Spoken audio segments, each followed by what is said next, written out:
Hello everyone, this is Shweta Singh और आज हम कर रहे हैं fraction from chapter 7.3. It's exercise 7.3 and question number 7. Okay, so let's see. Question number 7 is निम्नलिखित भिन्नों को उनके सरलतम रूप में लिखिए. ठीक है, ये कुछ फ्रैक्शंस दिए हुए हैं, इनको हमें इनके सरलतम रूप में लिखना है. इसका मतलब क्या होता है सरलतम रूप? मतलब कि सिंप्लीफाइड फॉर्म. ओके, तो हमारे पास जो भी फ्रैक्शंस गिवन है हमें उन्हें उनके सिंप्लीफाइड फॉर्म में करना है. ठीक है, तो हमारे पास ए पार्ट है 48/60. सिंप्लीफाइड फॉर्म में करने का मतलब क्या होता है कि जो भी फ्रैक्शंस गिवन है अगर वो और भी ज्यादा कट रहे हैं या और भी ज्यादा किसी भी नंबर से सिंप्लीफाई हो पा रहे हैं डिवीजन के बाद, तो उनको उस फॉर्म में लिखना. ओके, तो यहाँ पे 48/60. तो 48/60 को अभी हम देखते हैं कि यहाँ पे इसके वंस प्लेस पे 8 है, यहाँ पे 0.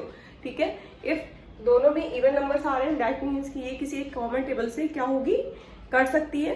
तो अब हम इसको सबसे पहले सबसे छोटे नंबर से स्टार्ट करते हैं, 2 से करते हैं. तो 2 2 4, 2 4 8. ध्यान से देखिएगा, हमने इसको 2 से काटा. कैसे काटते हैं? 2 के टेबल पढ़ते हैं, कितने टाइम्स जाएगा? 2 2 4, 2 2 4 और 2 4 8, 4 times. In the same way यहाँ पे अगर 2 से इसको जो भी जिस नंबर से भी हम डिवाइड करेंगे उसी नंबर से न्यूमरेटर और डिनोमिनेटर दोनों को डिवाइड करते हैं. ऐसा नहीं कि न्यूमरेटर को किसी अलग नंबर से और डिनोमिनेटर को किसी अलग नंबर से डिवाइड करेंगे. ओके, तो मैंने 2 से किया पहले ऊपर वाले को, न्यूमरेटर को. अब करते हैं डिनोमिनेटर को. तो 2 3 6 और 0. तो ये कितना बन गया? 24 और ये बन गया 30. अभी ये भी इवन नंबर है वंस प्लेस पे, यहाँ पे भी. तो अभी इसको और सिंप्लीफाई कर सकते हैं. कैसे करेंगे? 2 की टेबल फिर से पढ़ते हैं. तो 2 1 2, 2 2 4. कितने टाइम्स गए? 12 टाइम्स. और यहाँ पे टेबल पढ़ेंगे तो 2 1 2, 2 5 10. क्योंकि यहाँ पे 1 कैरी आएगा, ये 10 बन जाएगा. तो 2 5 10. अभी बन गया ये 12 और ये बन गया 15. अभी भी ये 3 की कॉमन टेबल में आएंगे तो इसको अभी हम और सिंप्लीफाई कर सकते हैं. 3 की टेबल पढ़ते हैं. 3 4 12 एंड 3 5 15. तो ये सिंप्लीफाई होकर फाइनली क्या बन गया? 4/5. अब ये 4/5 से ज्यादा और सिंप्लीफाई नहीं हो पाएगा because it's even number, it's odd number और ये दोनों आप किसी कॉमन टेबल में नहीं आते हैं. तो इनका सिंप्लीफाइड फॉर्म क्या हो जाएगा? 48/60 को सिंप्लीफाई करके या इनका सरलतम रूप में जो लिखने को बोला था वो क्या हो जाएगा? 4/5.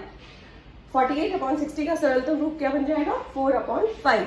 ओके, आपको अगर ये समझ आ गया तो अब हम इसके बी पार्ट को चेक करते हैं. बी पार्ट में क्या है? 150/60. इसको इसके सरलतम रूप में लिखना है. तो क्या करेंगे? सबसे पहले यहाँ पे भी 0 है, यहाँ पे भी 0 है. तो 0 से 0 क्या कर देंगे? कट जाएगा. ठीक है, 0 से 0 को क्या करेंगे? कट कर देंगे. 0 से 0 कट गया तो अब क्या बचा? यहाँ पे 15 और यहाँ पे 6. हम इसको ऐसे लिख सकते हैं, आपको जिससे आसानी हो जाए 15/6 लिख सकते हैं क्योंकि 0 से 0 कैंसिल हो गया. तो अब ये हम कोई ऐसी कॉमन टेबल पढ़ेंगे जिसमें दोनों आते हैं. तो किसकी टेबल है? 3 की. 3 5 15 एंड 3 2 6. 3 5 15, 3 2 6. इसको क्या लिख सकते हैं सिंप्लीफाई करके? 5/2. तो 150/60 का जो सिंप्लीफाइड फॉर्म होगा वो क्या हो जाएगा? 5/2 सरलतम रूप. ठीक है, अब हम चलते हैं इसके सी पार्ट में. सी पार्ट में क्या आ जाएगा? ये 48/98. 48/98 को उसके सिंप्लीफाइड फॉर्म में लिखना है. सेम प्रोसीजर है. इनके वंस प्लेस पे दोनों इवन नंबर है. तो सबसे छोटे जो नंबर होगा उससे स्टार्ट करते हैं टेबल पढ़ना. तो वो 2 है. तो हम इसको 2 से करते हैं, 4 से भी कर सकते हैं बट हमें आसान रहता है. अभी आप काटना सीख रहे हैं तो हम हमेशा 2 से कोशिश करेंगे ये स्टार्ट करें जिससे आपको कुछ प्रॉब्लम ना हो. तो 2 4 8, 2 2 4. ठीक है, कितना आ गया? 42. और इसको अगर हम 2 से डिवाइड करेंगे तो कितना बन जाएगा? कट करेंगे तो 2 4 8, 1 कैरी आएगा. This will become 18 and 2 9 18. तो यहाँ पे क्या आ गया? 49 और यहाँ आ गया 42.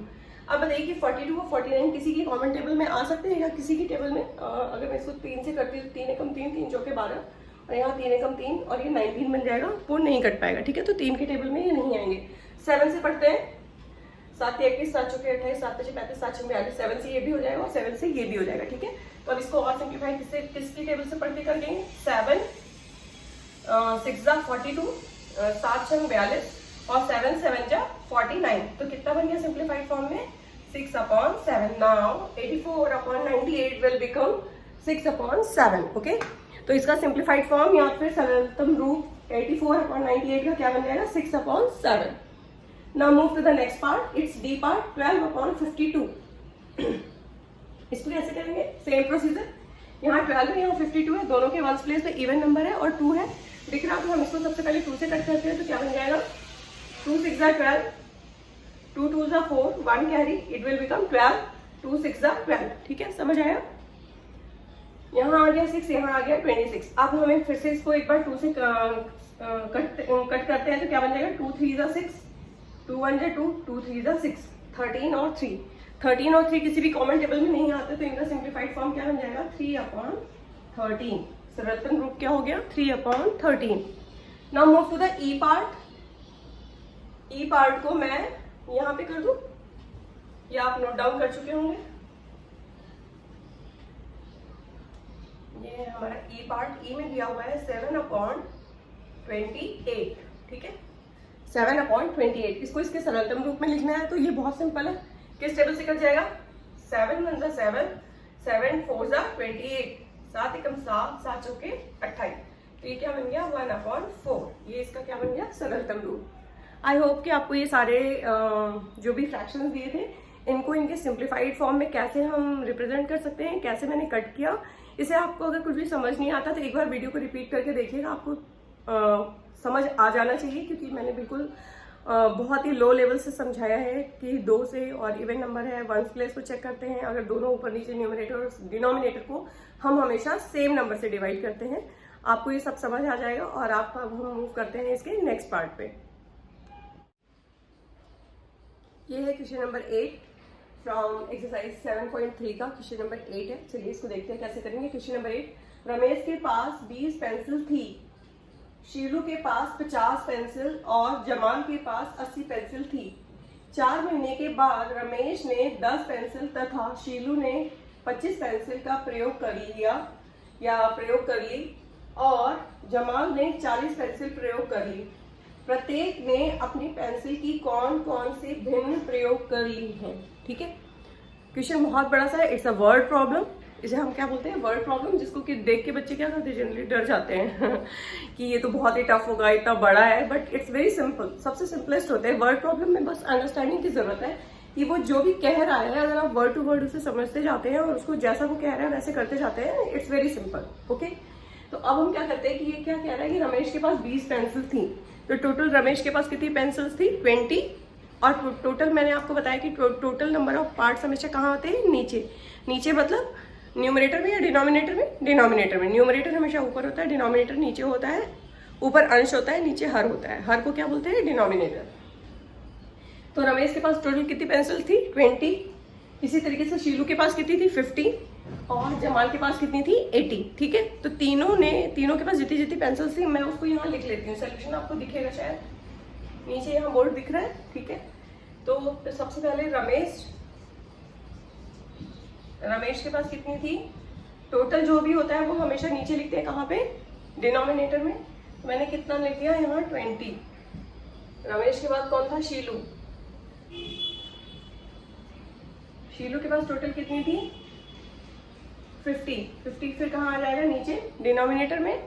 और उसके बाद कौन था, जमाल के पास कितनी थी, 80। तो 80 कहाँ आ जाएगा, डिनोमिनेटर में, नीचे। ठीक है, नहीं दिख रहा है, जमाल को मैं ऊपर लिखती हूँ। जमाल के पास भी टोटल 80, वो नीचे आ जाएगा। ठीक है, उसके बाद वो क्या बोले थे कि 4 महीने के बाद रमेश ने 10 पेंसिल, रमेश ने कितनी यूज कर ली, 10। किसका 10, टोटल का 10। टोटल कितनी थी रमेश के पास, 20 में से उसने कितना यूज कर लिया, 10। तो 10 कहाँ, जो भी पार्ट मैंने आपको बताया है कि fraction is a part of whole कितना था, 20 का एक पार्ट, कितना पार्ट यूज कर लिया उसने, 10। तो वो कहाँ आ जाएगा, ऊपर। ठीक है, न्यूमरेटर में। इन द सेम वे शीलू ने कितना यूज कर लिया, 25। किसका, टोटल का। टोटल कितनी थी उसके पास, 50 का कितना यूज कर लिया उसने, 25। तो कहाँ चला जाएगा, ऊपर, न्यूमरेटर में। In the same way Jamal ने 40 पेंसिल यूज कर ली आउट ऑफ 80। उसके पास टोटल कितनी थी, 80। उसमें से उसने कितनी यूज कर ली, 40। तो 40 कहाँ चला जाएगा, ऊपर। ठीक है, तो अब हमारे पास ये फ्रैक्शन बन गया है। वो क्या कह रहा है कि सब ने अपने पेंसिल की कौन कौन से भिन्न प्रयोग कर ली। तो ये कौन सी भिन्न बन गई, 10/20, 25/50 और 40/80। कौन कौन से भिन्न यूज कर ली सबने, रमेश ने कितना यूज किया, 10/20। शीलू ने कौन सी भिन्न यूज करी है, 25/50 और जमाल ने 40/80। ठीक है, और इसमें एक पार्ट और पूछ रहा था, जगह नहीं हो रही थी, वो पूछ रहा था कि जो ये सबने यूज किया है वो क्या सबका इक्वल है या फिर अलग अलग है या फिर सेम है, ठीक है। तो अब आप देखिए यहाँ पे क्या आ गया 10/20। अब हम इसको सिंप्लीफाई कर सकते हैं। 10/20 को क्या लिख सकते हैं, 0 से 0 कैंसिल हो गया, तो ये क्या किसके बराबर बन गया, 1/2, ठीक है। तो रमेश ने कितना यूज किया है, 1/2, ठीक। अब इसको सिंप्लीफाई करके देखते हैं। शीलू के पास कितनी थी, 25/50, 25 से कम 25, 25 दूना 50, तो इसमें भी सिंप्लीफाई करके कितना बन गया, 1/2। और जमाल के पास कितनी थी, 40/80, ठीक है। तो 0 से 0 कैंसिल हो गया, 4 एकम 4, 4 दूना 8। जमाल ने भी कितना यूज किया, 1/2। अपने पेंसिल का टोटल का मतलब जो भिन्न के फ्रैक्शन के फॉर्म में इन्होंने यूज किया वो कितना था, रमेश ने भी 1/2, शीलू ने भी 1/2 और जमाल ने भी 1/2 पेंसिल यूज करी है, ठीक है। ये दिख रहा है सबको, सबका फ्रैक्शन कितना कितना आ गया, 1/2, 1/2, 1/2। दैट मीन्स कि इन सब ने अपना टोटल पेंसिल का जो भी प्रयोग किया है इक्वल पार्ट यूज किया है तीनों ने, ठीक है, 4 महीने बाद। आई होप कि आपको ये क्वेश्चन नंबर 8 समझ आया होगा। और अब हम मिलते हैं इसके नेक्स्ट पार्ट में, क्वेश्चन नंबर 9।